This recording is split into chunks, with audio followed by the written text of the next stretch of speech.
नमस्कार, welcome to विद्यामिंट। तो BPSC यानी बिहार पब्लिक सर्विस कमीशन जो सिविल सर्वेंट्स को बिहार में अपॉइंट करती है और उनके एग्जामिनेशन को कंडक्ट कराती है। बीपीएससी अपने आप को एक मिलिट्री ऑर्गेनाइजेशन, डिसिप्लिन के मामले में कह सकते हैं कि एक मिलिट्री ऑर्गेनाइजेशन के रूप में स्थापित करने की कोशिश कर रही थी साल भर पहले।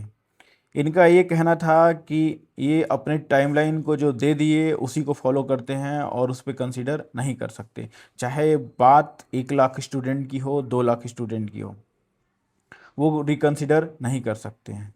लेकिन हाल के दिनों में आप देखेंगे, नोटिस करेंगे तो बीपीएससी का जो चाल ढाल है कुछ बदला बदला सा लग रहा है। हम सच कह रहे हैं इसलिए क्योंकि आप 21st के प्रीलिम्स एग्ज़ाम से ही देख सकते हैं।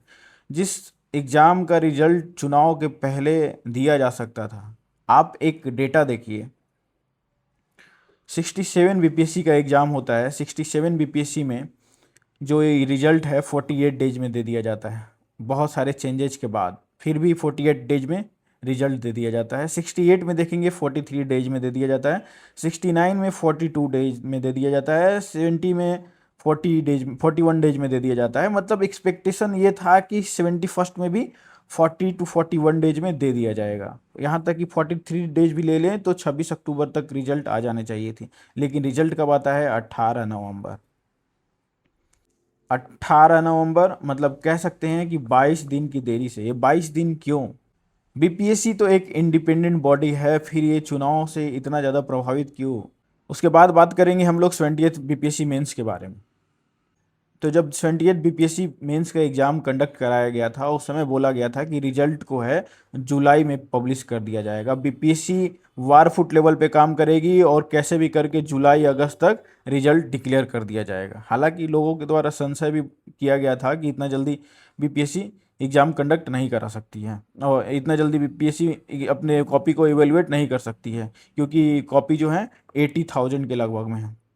ठीक है, फिर भी उनके कंट्रोलर द्वारा ये बार बार कहा गया अक्टूबर, फिर कहा गया नवंबर, और फिर कहा गया कि दिसंबर के फर्स्ट वीक में। लेकिन दिसंबर का फर्स्ट वीक पार हो चुका है, अभी तक मेंस के रिजल्ट का पता नहीं है। तो ये बीपीएससी की तरफ से ये जो डेरेलिक्शन देखे जा रहे हैं, जो ऑर्गेनाइजेशन अपने आप को एक मिलिट्री ऑर्गेनाइजेशन के तौर पे इस्टेब्लिश करना चाहती थी, आज वो क्यों कहीं ना कहीं स्टैगरिंग क्यों कर रही है? सवाल ये है।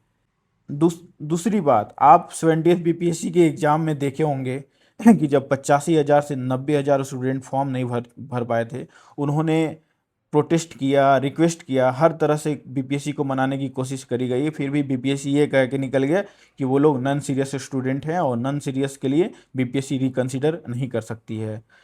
लेकिन एईडीओ में क्या होता है? एईडीओ में एकाएक जब एग्ज़ाम का 1 मंथ बचा होता है तो उसके फॉर्म को अप्लाई करने के लिए विंडोज़ को ओपन कर दिया जाता है। ये किस लिए? कौन से स्टूडेंट हैं, कौन से स्टूडेंट ने ये डिमांड किया कि एईडीओ के फॉर्म को अप्लाई करने के लिए ओपन किया जाए विंडो? ऑलरेडी हमें पता है कि बीपीएससी में पहली बार 10 लाख एस्पिरेंट ने फॉर्म अप्लाई किया है किसी भी एग्ज़ाम के लिए, किसी भी आप कह सकते हैं नोटिफिकेशन के लिए।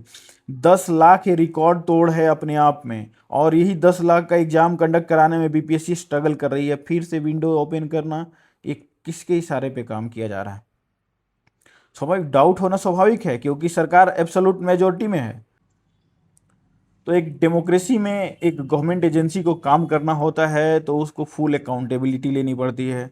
फुल अकाउंटेबिलिटी तभी ले सकती है जब वो लोगों के बीच चीज़ों को रखे, उसका कारण बताए, तभी लोगों का ट्रस्ट बन सकता है। अदरवाइज सब लोग डाउट में हैं कि बीपीएससी का एक रैंडम स्टेप क्यों लिया जा रहा है।